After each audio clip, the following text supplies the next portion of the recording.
Hello all, welcome to Ansh's mom vlogs. Welcome to one more short video. So ఈ short వీడియోలో వచ్చేసి మేము Bengaluru to Tirupati 1 day trip వెళ్తున్నాం అనమాట. బేసిక్గా 300 రూపీస్ టికెట్స్ బుక్ చేసేసుకున్నాము. ఈవినింగ్ 4కి ఉంది దర్శనము. సో కొంచెం మార్నింగ్ లేట్గా బయలుదేరినా పర్లేదని 6:30కి అయితే మేము స్టార్ట్ అయిపోయాము.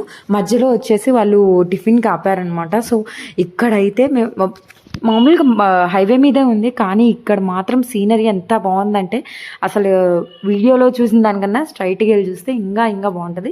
వచ్చిన వాళ్ళందరూ ఫొటోస్ తీసుకుంటున్నారు, వీడియోస్ తీసుకుంటున్నారు. సో మీల్స్ కూడా బాగానే ఉన్నాయి. బట్ నన్ను అయితే హోటల్ పేరు అడగండి, నేను గుర్తుంచుకోలేదు. బట్ బెంగళూరు టు తిరుపతి వెళ్ళే హైవే మీద ఉంటుంది. తర్వాత నేను అంశు ఇలా కబుర్లు చెప్పుకుంటా మా టిఫిన్ అయితే కంప్లీట్ చేసేసామన్నమాట. మళ్ళీ జర్నీ స్టార్ట్ అయిపోయింది. సో ఎర్లీ మార్నింగ్ సీనరీస్ అయితే, సో మేము తిరుపతి రీచ్ అయ్యాము.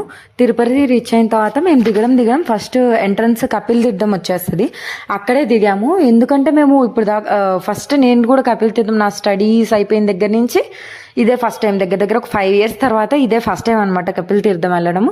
నాకు చాలా మంచి ఫీలింగ్ వస్తుంది. ఆ వాటర్ ఫాల్స్ అయితేనే మా కాలేజ్ మెమరీస్ మామూలుగా ఉండవు అనమాట అక్కడ. సో అక్కడి నుంచి తిరుమలకి స్టార్ట్ అయిపోయామన్నమాట. 40 minutes పట్టింది. బట్ అంశుకి నాకు బస్ అయితే అస్సలు పడదు, వామిటింగ్స్ అయిపోయినాయి.